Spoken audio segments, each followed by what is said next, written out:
So my goal coming out here to the Baja Peninsula was to nature journal as much as possible. And I'm with a cool group of people that are doing a science project down here, part of a long study on the intertidal zone. But I wanted to try to nature journal as much as possible some of the endemic biodiversity and unusual plants and animals that are here. One thing that is turning into a challenge is it's colder than I was expecting, and I also am starting to get a little bit sick. So I noticed last night as I was trying to go to sleep, I'm starting to get a little bit of a sore throat. So hopefully that won't prevent me from following through on my goal of nature journaling here as much as possible. Hopefully I'll still be able to push through while I'm here, while I have the chance to be here. I just have to motivate myself to keep nature journaling. So I chose my spot where I'm gonna sit down. I finally chose a spot where I'm gonna sit down and start nature journaling. And right when I sat down, suddenly there's a ton of these flies. I don't know what they are, but they're swarming all around me. Hopefully they are not a biting fly or too distracting. I've definitely had to nature journal in situations where I'm being bitten by flies or just covered by flies. These look like the ones that might just land on you and try to drink some of your sweat. I felt some of the flies like crawling down my neck into my shirt, so I'm gonna put on my neck gaiter thing and just kind of cover up my chin part way. It's not a fashion show, so I'm gonna keep the flies from going into my clothes that way and do some nature journaling. So since I don't have a ton of energy, I think the nature journaling technique that I am going to use is focusing on my juice. So something that is really easy for me would be drawing plants and kind of these. This is almost like a charismatic old tree, which you know I like to draw. So I am going to draw this, and I believe it's a euphorbia. You can see a flower right there. I am going to start by drawing that plant, and maybe I'll turn it into a collection. All right, so this is all I've got so far. I did a little bit of writing. Writing is always a good way to tell a story or kind of get some more descriptive information. I got my metadata, the day, stuff like that. And now I'm starting to draw this euphorbia, and I thought this was going to be like my sweet spot, my juice for nature journaling, a motivating thing to draw. And I'm realizing that as I get into it, it's more of a complex subject than I realized to draw at this sort of scale. And like if you look at this lichen, it's very complicated and complex. So one thing that is likely to happen in nature journaling and a lot of other practices is you're going to hit a certain moment. Hopefully I don't have too many boogers in my nose from my cold. Sorry about that in advance. At a certain moment, you're going to hit sort of a difficult part where you're feeling like uncomfortable or like you don't want to go further. And that is not a sign to stop. That is a sign that you are learning and that your brain is working and that you are potentially pushing through a plateau. So when you feel that, don't give up, don't stop, don't change to something easier. Keep going with it and try to reframe that feeling as like, oh, this means I'm learning. This is a chance for me to get better, and that you know that on the other side of that there are even more positive, fulfilling feelings that you will have. But if you give up and stop, you're limiting yourself. So I'm going to keep going. I might change my strategy. That is another thing you could potentially do, but don't stop. Whatever you do, don't stop nature journaling, and don't give up when something is feeling uncomfortable.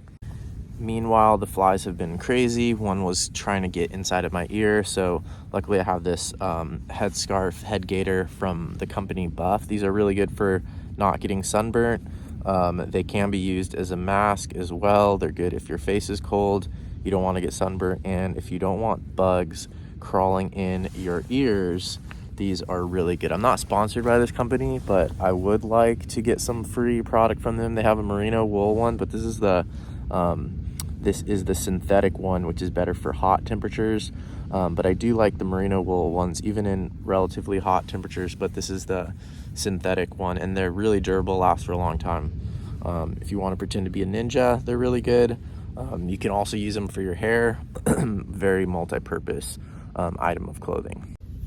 All right, here we go. I've taken some pressure off of this main drawing where I had actually probably bitten off more than I could chew, or more than I wanted to chew on this complex subject. But I've expanded a little bit, and by turning it into a diagram, I've taken the pressure off of this being a photorealistic drawing of a very complex natural subject that would probably be really challenging and frustrating to draw. So I pushed a little bit into that frustration and discomfort, and I'm also sort of working around it from multiple angles by turning it into a diagram. So here I'm going to zoom in on the lichen, which is one of the aspects I think I'm going to have the most technical challenges with trying to paint or draw.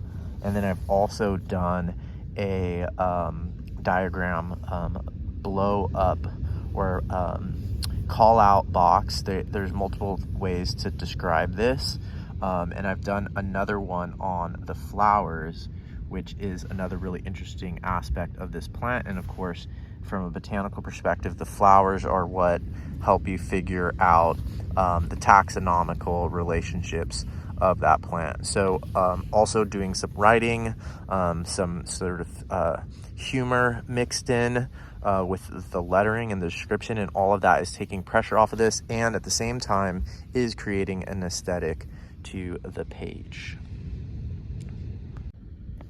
Sometimes at this stage you might start to get perfectionism creeping in if the page is starting to meet some maybe of your aesthetic expectations or unspoken aesthetic expectations, and what might happen is you might start taking fewer risks. So be careful. I'm doing a close-up on one of these euphorbia flowers right there.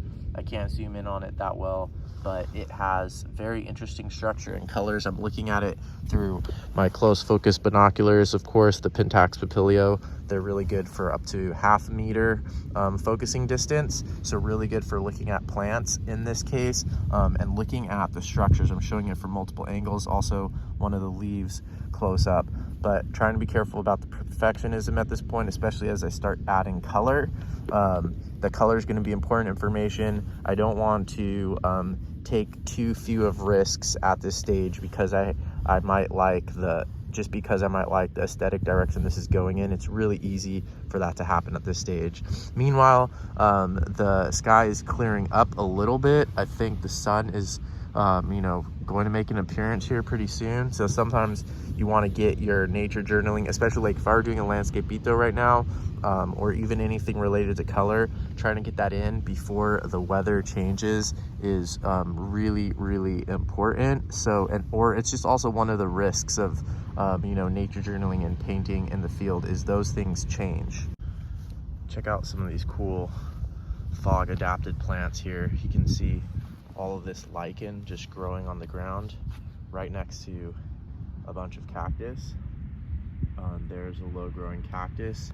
That cactus probably also catches a lot of moisture with its spines, and a lot of scrub type plants. There's also Dudleyias here in the Crassulaceae, but look at the way this lichen is just growing in mounds. It's not even always growing on something. Sometimes it's just these balls of lichen on the ground. A lot of low growing plants, as is pretty common in coastal plant communities, especially where there's a lot of wind and aridity. The higher up in the air you are, the more water you lose. Here's some crassula flowering. Look at those are really cool. And I think this is an endemic species to the Baja Peninsula. There's also an ephedra growing here. Those are those stems right there. That is a plant that is contains some alkaloids that are stimulants for humans. I think they're alkaloids. I'm not sure the chemistry on them exactly, but that is growing. It grows in some other deserts as well, at least some in this genus. I don't know what species it is. And then there's a whole bunch of euphorbia. So this is a euphorbia right here. There are some kangaroo rat tracks right there, and I believe there's an endemic species of kangaroo rat here. Here you can see a single foot and a second back foot, sort of in a skipping pattern right here. Here you can see some more toes. Actually,